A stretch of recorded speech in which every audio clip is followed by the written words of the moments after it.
అమ్మవారు భక్తులకి పూనుతూ ఉంటుంది. వీరభద్రుడు అవ్వచ్చు, అమ్మవారు అవ్వచ్చు. ముఖ్యమైన విషయాలు అన్నీ కూడా ఆవిడ రివీల్ చేస్తుంది. నిప్పుల మీద నడుస్తారు భక్తులు. అమ్మవారి భక్తులు నిప్పుల మీద నడిచినప్పుడు వాళ్ళకి ఏం కాదు. భక్తి పారవశ్యంలో ఉంటారో లేకపోతే ఏంటో తెలీదు. ఈ రోజుల్లో నిప్పుల మీద అంటే పల్లెటూరులో మాత్రమే. సిటీలో డెవలప్ అయిన తర్వాత ఇక్కడి నుంచి పల్లెటూరు వెళ్ళి అక్కడ జాతరలో పాల్గొంటూ ఉంటారు.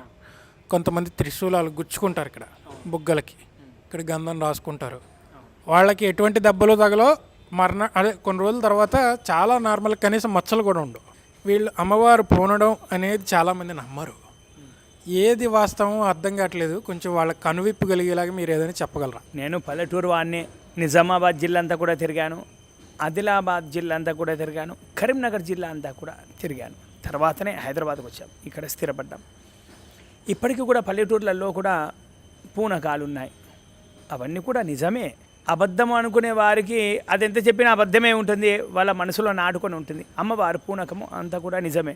కొందరు పూనకం వచ్చినట్టుగా నటిస్తుంటారు.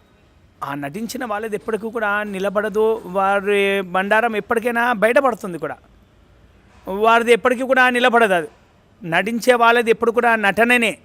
సినిమా రీల్ ఎండ్ అయినట్టుగా ఏ విధంగా ఉంటుందో వాళ్ళ జీవితాలు కూడా ఎండ్ అయిపోతాయి కూడా, అంతమైపోతాయి కూడా. తెలియదు వాళ్ళకు, తెలియక అలాగే చేస్తుంటారు. అదంతా కూడా నాకు అనిపిస్తుంది, అదంతా కూడా భగవంతుడి యొక్క మాయే. ఒకరికి గుణపాఠం చెప్పాలంటే కూడా కొన్ని మాయలలో చిక్కుకొని ఉంటుంటాం. మనము మాయలలో చిక్కుకొని ఉంటాం కాబట్టి మనం కొన్ని ఏమి చెయ్యలేము, కొన్ని ఏమి చెప్పలేము కూడా. అంతా కూడా భగవంతుడి యొక్క ఆధీనంలోనే ఉన్నాం మనం అంతా కూడా. కర్మకర్త క్రియ అన్నీ కూడా నేనే. ఒక చిన్న ఉదాహరణ చెప్పాలంటే సుబ్రహ్మణ్య స్వామిదే చెప్తాను వినండి. సుబ్రహ్మణ్య స్వామి వారు సర్పస్వరూపం. ఆయన వాహనం ఏమిటి? నెమలి. మరి నెమలికి పాముకి ఎక్కడ పొంతన కుదురుతుంది? శత్రుత్వమే కదా, వైరమే కదా. అక్కడ మనం ఏం తెలుసుకోవాలి? పాము తనే, ఆ పామును సంహారం చేసేది కూడా తనే, సుబ్రహ్మణ్య స్వామి. అలాగే ఏంటంటే భగవంతుడు అంతా తానే ఉన్నాడు. కర్మకర్త క్రియ.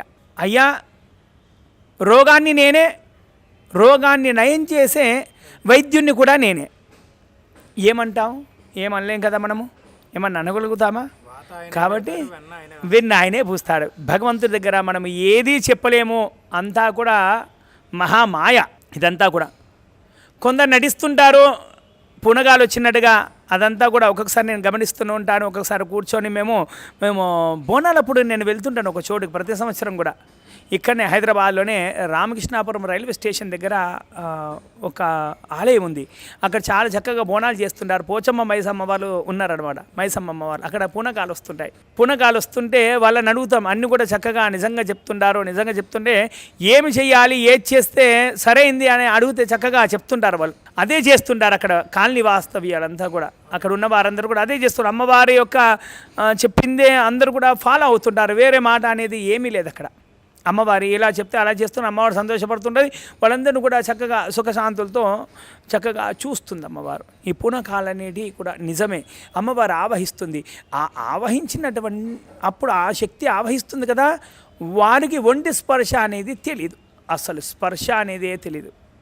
మనకు ఒక దెబ్బ తాకినప్పుడు మనకు ఆ దెబ్బ దగ్గర కుట్లు వేయాలంటే అక్కడ అనస్థీషియా ఒకటి చేస్తారు డాక్టర్. ఇంజెక్షన్ చేస్తారు. అక్కడ కుట్లు వేసినా కూడా మనం చేత్తో వాళ్ళు కుట్లు వేస్తున్నప్పుడు కూడా మంచి లైవ్గా మనం కళ్ళు తెరిచి మనం చక్కగా చూడొచ్చు. ఆ భాగం అంతా కూడా మొద్దుబారిపోతుంది కాబట్టి ఏమీ తెలియదు. కానీ అమ్మవారు పూనుకున్నప్పుడు శరీరం అంతా కూడా మొద్దుబారిపోతుంది. ఒక్క భాగం కాదు, శరీరం అంతా కూడా మొద్దుబారిపోతుంది. శూలాలు కుచ్చుకుంటారు. సుబ్రహ్మణ్యేశ్వర స్వామి వారి యొక్క ఆడికృతిక అనేది కావడి పూజలు జరుగుతుంటాయి ఆ రోజున చాలామంది కూడా శూలం సుబ్రహ్మణ్య స్వామిది కుచ్చుకుంటారు. అలాగే వీరభద్రుని పల్లెం కూడా జరుగుతుంది. వీరభద్రుడికి సంబంధించినది శూలాలు కూడా కుచ్చుకుంటుంటారు. వీపులో కత్తులు కుచ్చుకుంటుంటారు చాలామంది కూడా. వాళ్ళకి స్పర్శ అనేది కూడా అసలు తెగదు. ఇక్కడి నుంచి కూడా కుచ్చుకుంటారు చాలామంది కూడా. దీనిలోంచి కుచ్చుకొని నాలుకపై నుంచి చక్కగా తీస్తుంటారు. వారికి ఏమీ కాదు. ఎందుకంటే ఆ అమ్మవారి యొక్క శక్తి అంతా కూడా వారిని ఆవహించి ఉంది. మిగతా సమయంలో గుండు సూది కూడా కుచ్చుకోలేము మనం. అవును కదా. గుండు సూది ఎందుకు? మనం నడిచేతోలు చిన్న ముళ్ళు కుచ్చుకుందంటే అబ్బా అమ్మ అని అరుస్తుంటాం. కానీ ఆ రోజున ఏమి అరవం, అసలు ఏమి అనేది ఉండదు. అంతా కూడా భగవంతుడు మనలో ఆవహించి ఉంటాడు. ఆయన శక్తి మహాశక్తి అన్నమాట. ఏది కుచ్చుకున్నా ఏది చేసినా కూడా ఏమైనా కూడా మనకి ఏమీ తెలియదు. మన శరీరం అంతా కూడా మన ఆత్మ అంతా కూడా భగవంతుడు వశమై ఉంటుంది. భగవంతుడి శక్తి మనల్ని ఆవహించింది కదా, కాబట్టి విషయమై ఉంటుంది. ఇదంతా కూడా నిజమే. ఇప్పటికీ కూడా చాలా ఉన్నాయి. కొన్ని ఊర్లలో నిప్పుకల పైన నడుస్తుంటారు. నేను కూడా చాలాసార్లు నడిచాను. అయితే అమ్మవారి యొక్క అనుగ్రహం లభిస్తుంది. అగ్ని అంటే సాక్షాత్తు చాలా పవిత్రమైనటువంటిది కదా. అగ్ని దహింపబడిందంటే, మనల్ని దహింపజేసిందంటే మనలో పాపాలన్నీ కూడా దహింపజేస్తుంది అగ్ని. ఇంకా అంతకు మించినటువంటి మహాశక్తి లేదు, అగ్నికి మించిన మహాశక్తి లేదు. కాళ్ళకు పెరుగు రాసుకుంటారు. నేను చాలాసార్లు కూడా నిప్పుకలపైన చక్కగా నడిచాను. కాళ్ళకు పెరుగు రాసుకొని కాస్తంత పెరుగు రాసుకుంటారు కొందరు భయపడేవాళ్ళు. నేను కూడా కాస్త భయమే కదా, భయపడతాను కదా. మరి నిప్పుకలంటే చక్కగా ఎర్రగా కాలుతూ కనిపిస్తున్నాయి. వాళ్ళు ఏమనేవాళ్ళు, అయ్యా అంత భయం అనిపిస్తే కాలంగా కాళ్ళకు పెరుగు రాసుకొని నడువు నాయన అని చెప్పారు. అలా నడిచాను, నాకు ఏమీ కాలేదు. చక్కగా మళ్ళీ తెల్లారి యథావిధిగా బాగానే ఉన్నాను. అంత చక్కగా నడుచుకుంటున్నా నా పనులన్నీ కూడా నేను చేసుకున్నాను. చాలామంది కూడా కొందరు భయపడని వాళ్ళు ఏం చేస్తారంటే అమ్మవారి యొక్క ఆయుధం పట్టుకుని కత్తి కానీ ఖడ్గం కానీ త్రిశూలం కానీ ఇంకేదైనా కానీ అమ్మవారి యొక్క పూలదండనే కానీ చేలో పట్టుకొని ఏమీ రాసుకోకుండా చక్కగా నడుస్తారు నిప్పుకల పైన. ఇప్పటికీ చాలా ప్రాంతాలలో ఉంది అది ఏంటంటే భగవంతుడి పైన నమ్మకం. అదంతా కూడా భగవంతుడు మనల్ని అనుగ్రహిస్తున్నాడు, మనకేమీ కాదనే నమ్మకం గొప్పది. అవును కదా, నమ్మకం ఉంటే ఏదైనా కూడా సాధ్యమే కదా. మనకు అమ్మవారి యొక్క అనుగ్రహం మనకు లభిస్తుంది. చాలా చోట్లలో ఉంది నిప్పుకల పైన నడవడం. చాలామంది అంటుంటారు నిప్పుకల పైన నడిస్తే అదంతా మూఢనమ్మకం. అదొక సైన్స్ ప్రకారంగా కూడా మనము చెప్పుకోవచ్చును. సైన్స్ ప్రకారంగా కూడా చాలా మంచిదే. ఇప్పుడు ఏమంటున్నారంటే డాక్టర్లు కూడా చెప్పు లేకుండానే నడవమంటున్నారు చాలామంది కూడా. ఇప్పుడు కొందరు ఇళ్ళల్లో ఏం చేస్తున్నారంటే సన్నటి కంకర ఇండ్లంతా కూడా చుట్టూరుగా కూడా ఒక బార్డర్ లాగా పోయించుకొని డైలీ దానిపైన వాకింగ్ చేస్తున్నారు చెప్పులు లేకుండా. కొందరు ఇళ్ళలో ఏం చేస్తున్నారు, చెప్పులు వేసుకొని ఇంట్లో పని అంతా కూడా చేసుకుంటారు, కిచెన్లో కూడా పని చేస్తుంటారు. ఒక్క దేవాలయంలో వెళ్ళకుండా, ఇంటి దేవాలయం చిన్న కూడా ఒక్క దాంట్లోకి చెప్పులు లేకుండా వెళ్ళి పూజ చేసుకొని బయటకు వచ్చి మళ్ళీ చెప్పులు వేసుకొని కిచెన్లో కూడా పని చేస్తారు. ఆ చెప్పులతో బాత్రూమ్ వెళ్తారు, బెడ్రూమ్లోకి వెళ్తారు, అన్నీ చేస్తున్నారు, మొత్తం చేస్తున్నారు. కానీ ఇప్పుడు అంతా కూడా పోయింది. ఎంత పాదాలకు స్పర్శ జరిగితే అంత ఆరోగ్యవంతులుగా ఉంటారన్నమాట. నిప్పుకల నడవడము అది ఊరికే వచ్చింది కాదు. సంవత్సరానికి ఒక్కొక్క చోట జాతర చేస్తుంటారు కదా. ఆ నిప్పుకళ్ళ యొక్క వేడి అనేది మనకు తగిలేసరికి కొన్ని రోగాలన్నీ కూడా దహించుకుపోతాయి. పక్షపాతం అనే అటువంటి మహారోగము ఆ నిప్పుకల పైన నడిచేసరికి అదంతా కూడా వెళ్ళిపోతుంది. అలా నడవకపోయేసరికి మన కాళ్ళకు పగుళ్ళు ఏర్పడుతున్నాయి. కాళ్ళకు పగుళ్ళు ఏర్పడటానికి కారణం ఏమిటంటే మన కాళ్ళల్లో ఉన్నటువంటి మోకాళ్ళల్లో ఉన్నటువంటి వేడి అంతా కూడా కాళ్ళు పగిలి ఆ వేడి అంతా కూడా బయటకు వెళ్తుందన్నమాట. వెళ్ళేసరికి కాళ్ళకు మడవలకంతా కూడా పగుళ్ళు ఏర్పడి అంత అందవికారంగా కనిపిస్తున్నాయి. మనం తినే పదార్థాలు ఈ మధ్య మనము మంచి పదార్థాలు తింటున్నామా? ఎన్నో అడ్డమైన పదార్థాలన్నీ కూడా తింటున్నాం. ఇంటి భోజనం కంటే బయటి భోజనం అంతా కూడా చాలా చాలా కలుషితమైనటువంటిది.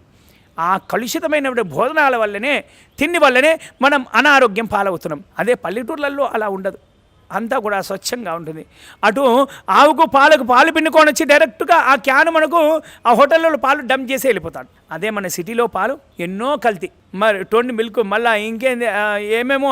మేము ఒక్కొక్కసారి అభిషేకం చేస్తున్నాం, అభిషేకం పాలలో నురుగు అంత నూనె వాసన వస్తుంది. మాకు ఒక్కొక్కసారి నూనె వాసన వస్తుంది. ఏంది అని మేము అతను పాలు ప్యాకెట్ వేసిన అతను అడిగితే మాకేం తెలుసని మాకు ఒకతను అమ్మాడు, అక్కడి నుంచి మేము పట్టుకొచ్చాం అని అంటుంటారు. అంత కల్తీ అన్నమాట. అదే పల్లెటూరు పోతే కల్తీ అనేది మనకి ఏముండదు, అక్కడనే స్వచ్ఛత ఉంటుంది. మనం జాగ్రత్తగా పరిశీలించి మనం తినే పదార్థాలపైన దృష్టి పెట్టాలి. దృష్టి పెట్టిన తర్వాతనే మనము ముందుకు చక్కగా అన్ని రంగాలలో అభివృద్ధి చెందగలుగుతాం. కాబట్టి ప్రతిదానికి కూడా సనాతన ధర్మంలో ప్రతిదానికి సైన్స్కు చాలా చాలా దగ్గర అవినాభావ సంబంధం ఉంది. సనాతన ధర్మంలో ఉన్నటువంటి పద్ధతుల తర్వాతనే సైన్స్ పుట్టింది. పద్ధతులు ఎప్పుడో పుట్టాయి, వాటిని ఆచరిస్తే అంతా కూడా మేలే జరుగుతుంది. ఆరోగ్యవంతులుగా ఉంటాం. ఆరోగ్యమే మహాభాగ్యం. ఆరోగ్యంగా ఉంటేనే ఏదైనా పని మనం చేసుకోగలుగుతాం. కాబట్టి మనం తినే పదార్థాలపైన చక్కగా దృష్టి పెట్టని భగవంతుడి యొక్క అనుగ్రహాన్ని మనం ఎప్పుడూ కోరుకుంటూ ఉండాలి. భగవంతుడి ఆరాధన మనమందరం కూడా చేస్తూ ఉండాలి.